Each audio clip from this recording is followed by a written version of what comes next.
الو كان خالص سوني باش ممنون سلامت بأحوالك. والله بس حتى كوبرا دوست شونا والله باش براي عزيزي سلامت بي يا ربي زور ممنون. كان خالص توش كانديدي بارتي لو منطقي ونيا بله روشكة شونا استا والله هيك زور نورمالة زور احتياطية بروسيج ديمقراطية اها يعني هتا استاش هيك حمليك وبروسة كده استفينا كده زور نورمالة يعني زور طبيعية.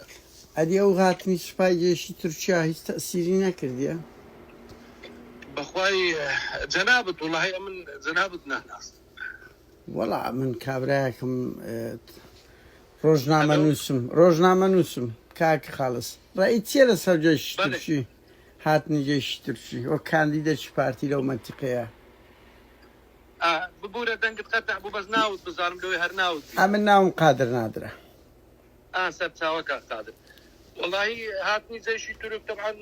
بدس كاسنية واتفاقة شي اقليمية ديار خو جناب دزتان نعم والله من وانا زانم امن بوشي ونازام كا خالص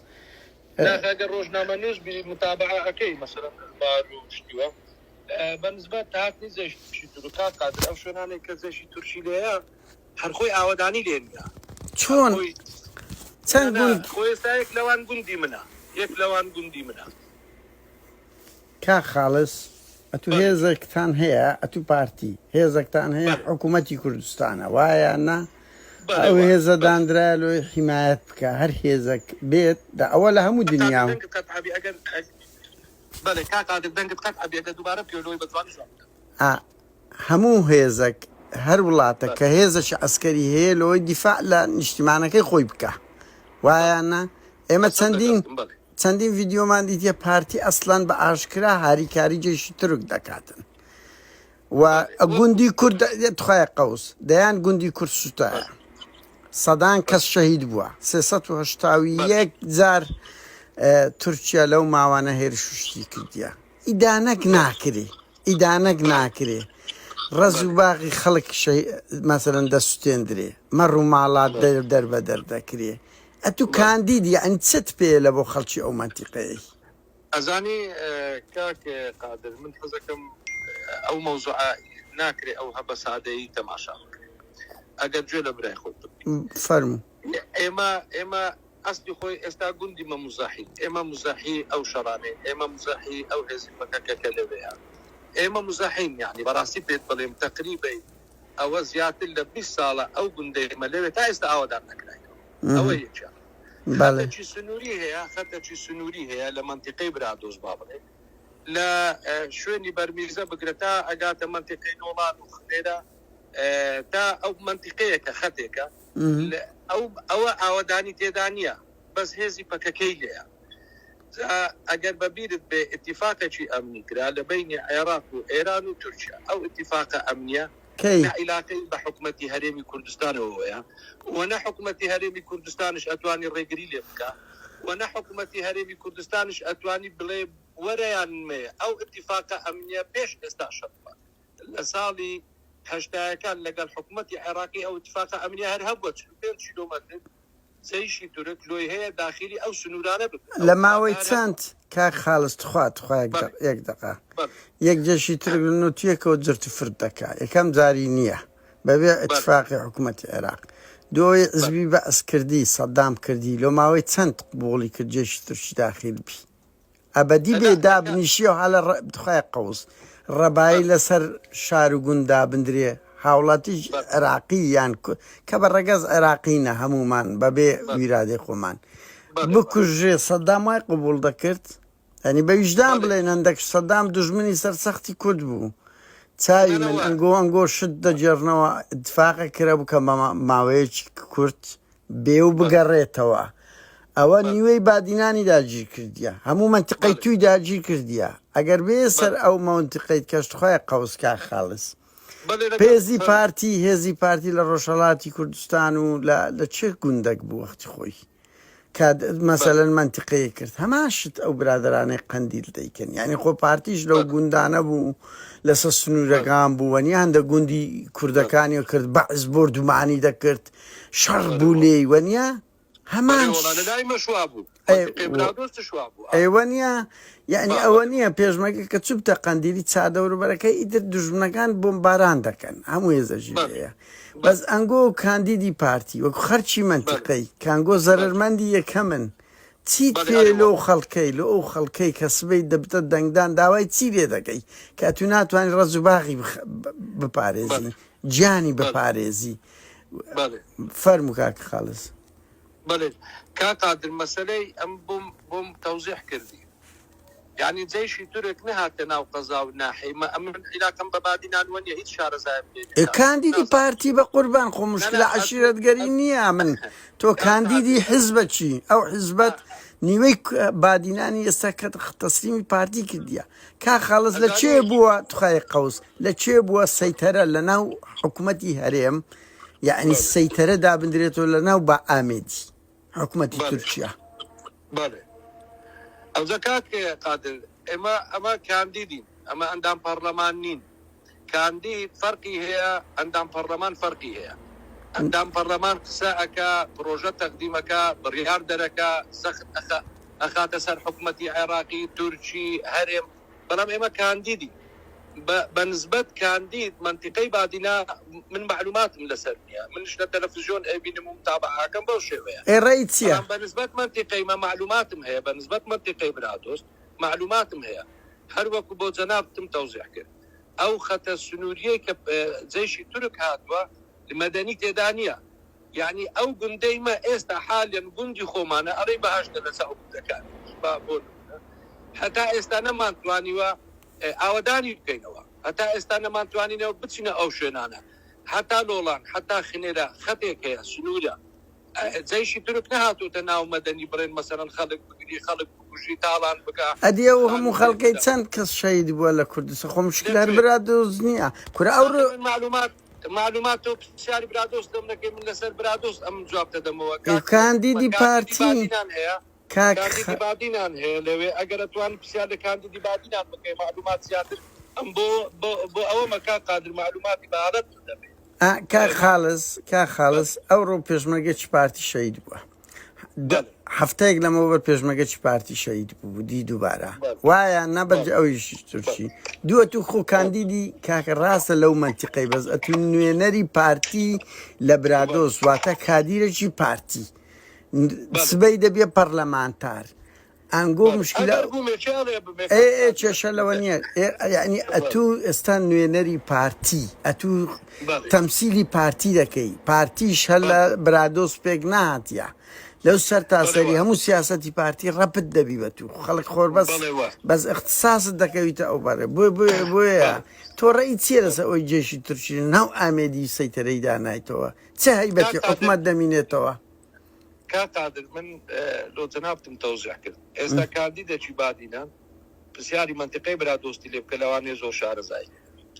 کاندیدی بادینان هەیە لەوانەیە خەڵکی ئامێدیش بی لەوانەیە خەڵکی دهۆک بی لەوانەیە خەڵکی شێران سێ و دێرە باشە بە پرسیارە بکەم کاکە خاڵزە تو لەوێن دەری چەند گوندی باڵک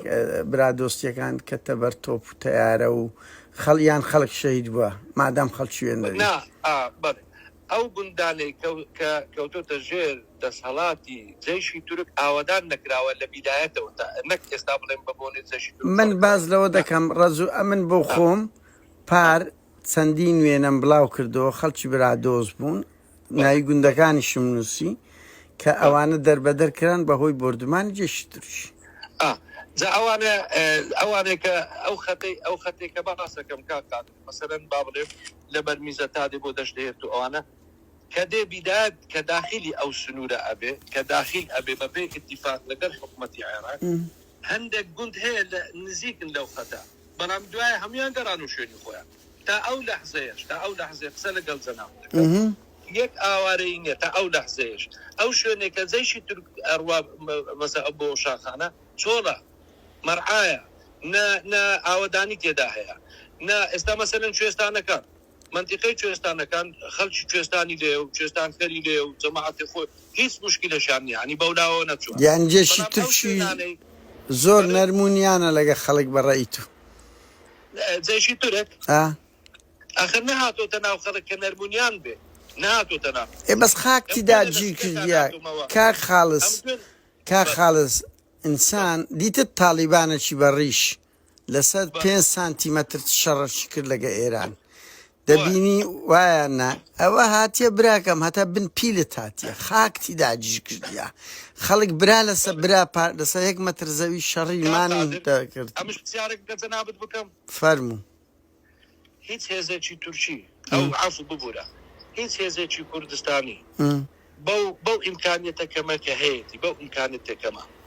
ئەتوانی بەرەنگاری دێشی خۆ ئەتوانی دانە بکە بابا ئەتوانن چەند جار وەخت خۆی مەسعود بارزانی هەڕەشەی 2023 کرد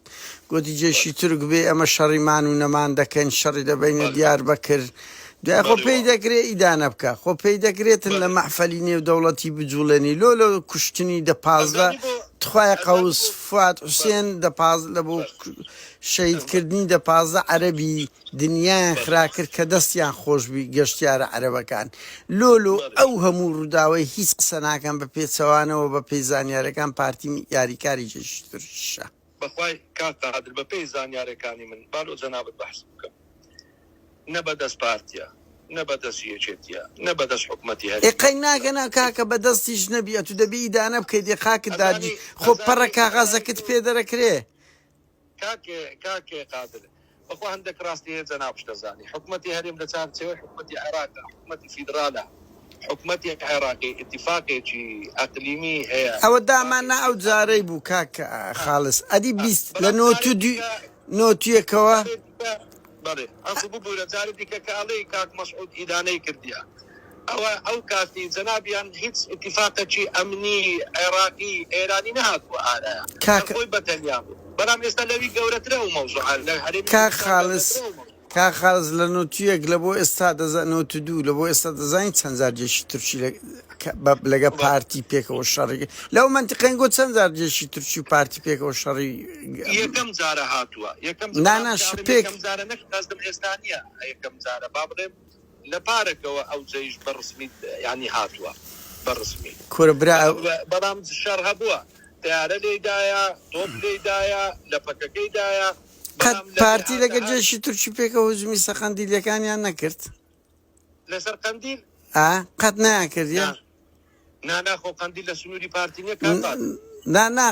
قەزم قەندیلیەکان واتە لەگەر پەکەکەی پارتی تورکیا پێ قەتش پێکەوە شەڕیان دژیتەوە نەکردە والله کاکادر وا بزانم شەڕێک هەبووە بەڵام ئەو کاتی من لە ناو سیاست نەبوومە نازانم لۆ موالی چەندی ئێتو کاندیدی دەبی ئەو شتانە دەبی کاک بینە سەبرا دۆستیەکان بینە سەبرا دۆستیەکان کا خاڵس کاکادر من کە کاندی دێم ئەگە پێم بکرێ وەزعی خەڵکی باش بکەین ئەگەر پێم بکرێت دیفاع لە خەڵکی خۆمان بکەین ئەگەر پێم بکرێت پرۆژەمان هەبی بۆ خەڵک بۆ خزمەت گوزاری بۆ خەڵک تاینکردن بەڵام باقی دی خەڵکی سیاسی مەکتەبی سیاسی هەیە ئەوە یەکێتیە ئەو پارتی کوردستانە ئەو حکومەتی هەرێمە دواتر ئەو کێشانە زیاتر حکومەتی هەرێمە ئەگرێتەوە حزب ناگرێتەوە نە پارتی ئەگرێتەوە ئێکرۆ حزب چییە حزب یەکسانە بە حکومەت کا خاڵز بینە سەبرا دۆستیەکان تخوا و پرسیارەشت با لێ بکەم خەڵکی برادۆز لەگە پارتی کێشیان زۆر بووە چۆن بۆخۆزە چۆن مالی کەریم خانی برادۆزی مەشهورن لە سیویەکی ئابدەیان کەستان لە برادۆستیەکان شەهید کرا خەڵکی ئەو منتیقەیەوە نیە شێروانیەکان بە قوربان هەموو خەڵکی ئەو منتیقانە بوونە شەهید کرانە ئەمن تەوزیحەکرد بۆ بدەم بۆ ئەو مەبەستا بەڵێ بۆ پرسیارە قەزدم ئەزانی ئەوە مەسەلە سیاسەتە و حزبایەتیە هەر خەڵکێک چووە ناو حزبە هەر خەڵکێک چووە ناو سیاسەتێک طبعاً معارەزە دروستە بێ زەد دروستە بێ ڕەقسال دروستە بێ بەڵام تۆ دەبێ نسبەکە وەربگری نسبە مەسەلەن کە ئەڵێ برادۆستیەکان قەزدت لەوە نەبی هەموو برادۆستەکان من ئێستاکە لە سەدا تقریباً 85 بۆ 90 دەڤەری برادۆست پارتین سوپایەکیان هەیە بە ناوی سوپای سیدەکان خەڵکی مۆزەفیان هەیە ئاساییشیان هەیە پۆلیسیان هەیە مدیتاهەیان هەیە قایمەقامیان هەیە دوو ئەندام پەرلەمانی پێشبوونی ئێستا هەیەیان بووە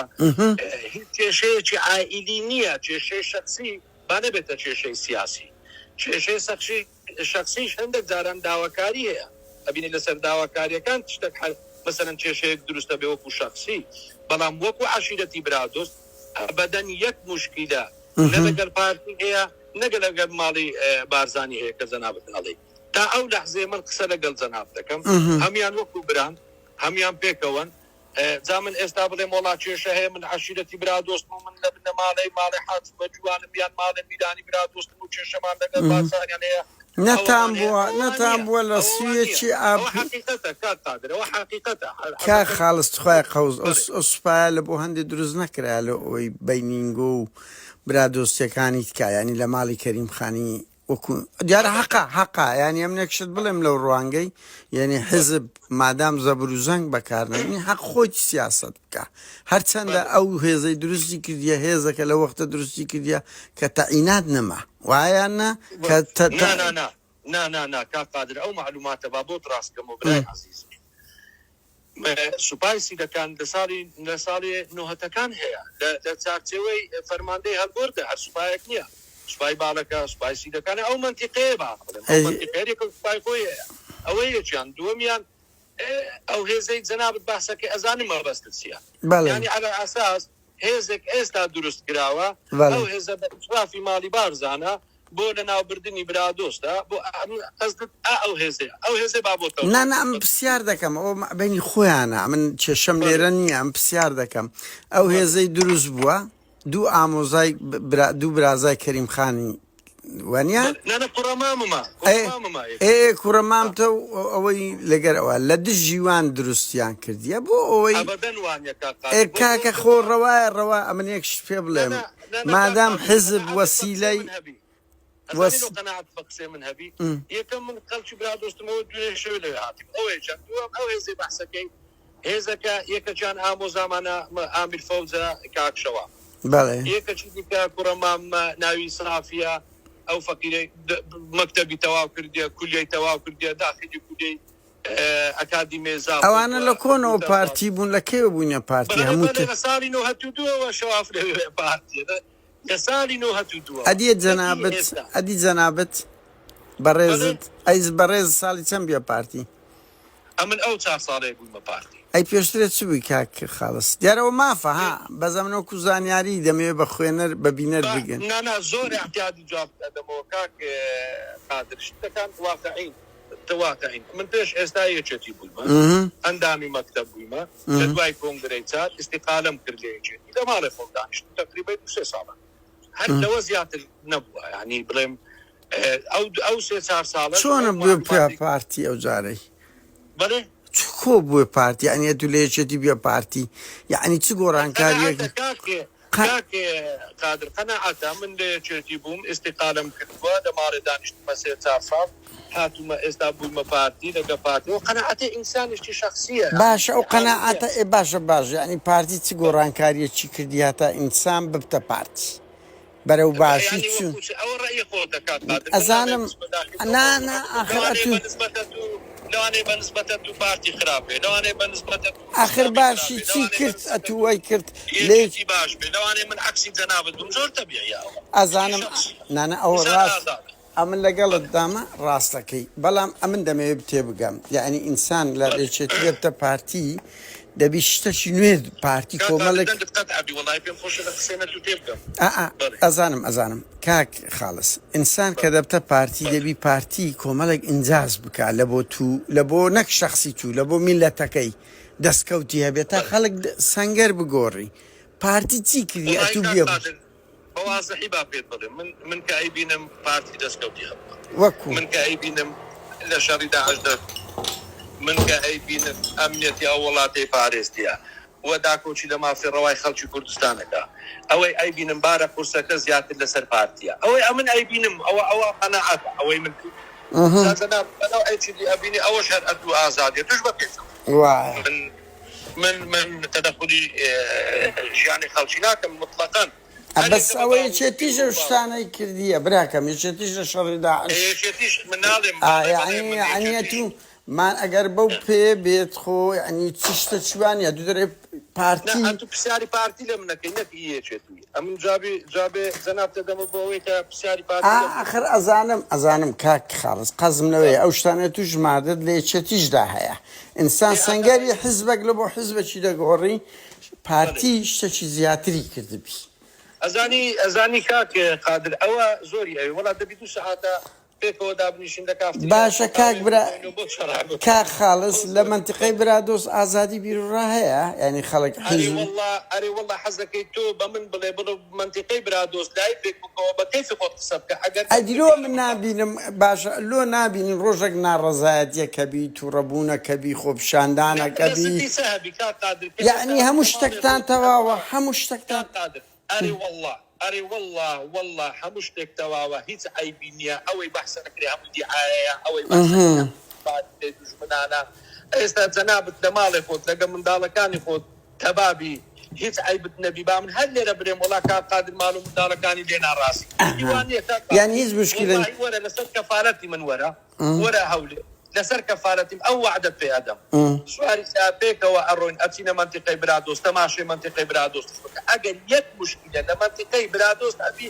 وعد ئەتوو لایڤت بکەوە لەسەرە من بڵێ کاک خالس ڕاستی نەگوت لەو مقابل ئەمن هەندە نابی ئەسە ناوەکەیم لە بیر چووە لۆت دەنێرم کە کەسێک لە منتیقەی برادۆست دەستگیر کرا و شوم بزر کرایە واللهی نەمزانیە واللهی ئەمن ناوەکەت لۆ دەنێرم باشە ئەوە یەک دوو کاک خاڵس دوایین پرسیار بابۆ کوڕی مەسعود بارزانی شێخ بابۆ پێدرێ پلەی چییە لەو منتیقەیە سەرپەرشتی هەموو شتێکی حکومی دەکا واللهی کاک قادر واقعەکەت پێ بڵێم بەس ئەگەر قەنەعەتت بە قسەی من بێ بەڵێ نازانم قەنەعەتت نانا ئەمن باز لە دەوڵەت دەکەم ئەتوو کاندیدەکی حکومی دەبی بەڵێ ئەمن باز لە حکوومەت دەکەم ئەگە ناوەکو حزب مافی خۆی بابۆ چ دەکەم جێب دەبرای خۆت یەکەم شێخ بابۆ واللهی لە تەلەڤیزیۆن لەبینم دیتە ینی بڵێم ڕەفیقمە برادەرمە لەگەڵ ئێستامە دانیشتیمە معلوماتم لەسەر هەیە مطلقاً دیتم بەڵام ئەوەی من کە گوێم لێ ئەبێ لە خەڵک بەهانای خەڵک و ئەچێ سەردانی خەڵکەکە ئەوەی کێشەیەکی کۆمەڵایەتی ئێستا ئەمە قسەمان لەسەر قانونە قانون یعنی ئەو دەچی ئەگەر بۆت بڵێم کاک قادر ئەگە بەس مەجالم دێ خۆ بڵێ شێخ بابۆ سەردانی خەڵکەکە کێشەی خەڵک چارەسەرەکە بۆ ئەوەی گەورە نەبێ زیاتر تەشەنە نەکە ئەگەر جاری وا کێشەکان هەبێ ڕەبتی بە حکومەتەوە بێ سەر بە حکومەتەوە بێ تەدەخولەکە بەقای مەقامەڵێ بە ئیدارەی سەر بەخۆی سۆرانەڵێ ئەو کێشیانەیە وەڵا نەک شێخ بابوو منش جاری وا لە منتیقەی برادۆست کێشەیەکە بۆ شتەکە بووە تەکلیفم لە حکومەت کردووە ئەرێ کاکە زەحمەت نەبی ئەو کێشەمان لەو منتیقەیە هەیە بۆمان چارەسەر بکەن ئەوانش بە قەدەرە خوا ئەوەی شێخ بابوو ئەکارەوەی زیاتر نییە لەی قەبەتراوە کاک خاڵس کاک خاڵس ئەمە دەبینین بە قوربان ئەو دەوائیر دەکاتەوە بە قوربان کە ئیشیوی نییە ئەو قایم قام دادەنێ ئەو سەرپەرشتی هەموو ئەو منتیقەیە دەکا ئەو بڕیاردەری ڕقم یەک قایم قام لۆ چ هەیە کاکە ئەگە سیفەت ئێستا مەسرور بارزانی حەقەچی ڕەوای خۆیتی سەرۆکی حکومەتە هەرچە بڕیارێک دەکا وایانە ئەمە باز لە دەوڵەت دەکەین ئەمە باز لە دەوڵەت دەکەین ئەم لەگەردام لە خۆی حزبیە سەرچاوی من بەس لە بۆی نیە تەدەخول لە حکومەت بکە تێم دەگەی یعنی ئەو لە جیاتی حکومە ئەمە دەبینین لە دەوائیرەکان دەچیتن یعنی هەموو حکومەت لە پشتی ڕادەوەستی هەموو حکومەت لە پشتی ڕادەوەستی و کو دەکرێت کاکە ئەمە باز لە دەوڵەتی مەدەنی دەکەین تێم دەگەی لۆ خۆتانەوەکو حزب چ دەکەن ئازادن بەس کو دەبیتن یعنی گەنجەکە پەیدا بووە ئەو لە سەروی هەموو حزب و حکومەتەوەیە یعنی ئیمارەتێکی لە خۆی دروست کردیە جێب دەبرای خۆت ئەمن لەو منتیقەیەمە هەتا ئێستا یەک کەس گلەی لەو کوڕی نەکردیە هەتا ئێستا کەس دەوێری گلەی لێ بکە کەس دەوێری گلەی لێ بکە کەس دەوێری هەتا ئێستا نا قەزم ئەو نیە زۆر جارە خەڵک دانیشت بۆ خۆ قساکە زۆر تەبیعیە زۆر جارە خەڵک دانیشی گلەی ئەتوانی یەک نمونەی دیموکراتی کاک خاڵس خوا مادام وایە پەیجی یەک کەسم لە بۆ بنێری کە یەک ڕخنەی لە پارتی گرتوی خەرچی برادۆسبی لە بابۆی گرتوی من زۆر متابعی فەیسبوک ناکەم ئاخر لە چێ خەڵک تەعبیری لە ڕێی خۆی کردیە لە چێ خەڵک تەعبیر لە ڕێی خۆی کردیە لە برادۆست هەتا بزانن کاکادر ڕەخنەگرتن هەیە ڕەخنە ڕوخێنەر خۆرە برا یەک ڕەخنەیە ڕەخنەیە بەڵێ براکەم ڕەخنەگرتن لە حکومات ڕەوایە ڕەخنەگرتن لە هەموو حزبەکان ڕەوایە زۆر تەبیعیە پێی دەوڵەمەندە بن لەوانەیە خەلەلیان هەبی چارەسەرش بکەن بەڵام ڕەخنە ڕوخێنەر وەکو چی ینی ڕەخنەی ڕوخێنەر ئێستامە دەرێن حکومت نابی بنە ماڵەکردن بی حکومت نابی خەڵک بگری بکوژی باشە با خەڵک دەنجی نەدا کورە بابەت دەنجی چ نەدا لە منتقەی بارزان خەڵک دەنجیشی نەدا 100 دەنجی هەموو لەو پارتی بوو یعنی معقولە یەک کەس نەبوو دەنگ بداتێ حیزبەشکە باشە ئێستا جەناب تخوا منتقە لە منتقەی بارزان یەک کەس نەبوو ڕەئیشکەی هەبی 100 درایتە پارتی کوراوە ڕێی چییە بە قوربان لە درەنجی یعنی لەکوێ بووە لە هیچ دنیا نەبووە 100 بی تۆ دڵنیای لەوەی لە برا دۆست مەسەڵەن فەیسەلی کەریم خان نەیدەتوانی دەربچی تۆ دڵنیای کە ڕێیان لێگردیان دەریان دەرنەچ فەیسەلی کەریم خانی خزمت کاکادر با مشتەشی بە برای خۆ بڕم تازەم تەوزیحم بۆ کردی منتیقەی برا دۆست خەڵک ئەگە پارتی بی دەنگ ناداتە حەزبە وەکو ئەشخاص نا جا فەیسەل بی من بم ئێکی تربی ئەگەر من ئێستا لە سلێمانی لەسەر لیستی پارتی خۆم هەڵبژێرم دەوانێت زۆر ڕەفیق و برادەر و دوست و ئەوم هەبی بەڵام کابرایەکێ تێدەن بە لیستی پارتی نادا و ئەگەر یعنی مەسەلە لێرە لیستە مەسەلە لێرە ئەوە نیە منتیقەی برا دۆست بە ئازادانە نەرمەنجی نەداوە مەسەلە ئەوە نییە مەسەلە چی دیکەیە ئەگەر بەهات بایە مەسەلە لێرە شەڕە حیزبە و شەڕە لیستە هەر حیزبە بۆ خۆی ڕاکێشی من لەسەر لیستە خۆ هەڵەبژێرم خەڵک پێ دەنگم پێ نادا ئەڵێ خۆزگە تۆ پێ دوایە دەنجی نینایان ئەوەتە ڕێی لێگیرە تو باز لەوە دەکەی دەڵێ نادەنجینە من ناڵێم فەیسەل دەنجینەینە دەنجینە بەڵام بەقەدەر ئەو کاندیدانەی لەگەڵەوەی بوون دەنجیان دێنە ژنێک هاتووە شوێنی ئەو من ناڵێم دەنجینەینە من ئاڵێم دەنجیشینە دەنگەکی زۆریشینە ناڵێم دەنجینەینە بابا دەنجیشینە بەڵام لە منافسەکانی خۆی کاندیدەکانی خۆی نەگەیشتە ئەو تۆ پێ دوایەکێک خەڵکی مەسەن لە بۆم نییە کوڕی کەریم خانبی لە برا دۆست بدۆڕێ لەکوێ لە منتقەی برا دۆست بدۆڕێ زاخۆ تو ئەوەی بەحسەکەی ماناوێ لە بارزانش نابی 100 یعنی منطق قبول اشتیوا دەکاتن یەک کوڕی کەریم خان بی کوڕی سەرۆک عەشیرەت بی کە عەشیرەتگەری ناوەنگۆ بەهێزە بدۆڕێ کورسیەکی پێنێ باشە کاک خاڵس کاتم گرتی زۆر سپاس نمونە زۆر بیاوا جواب دەدەنەوە چای من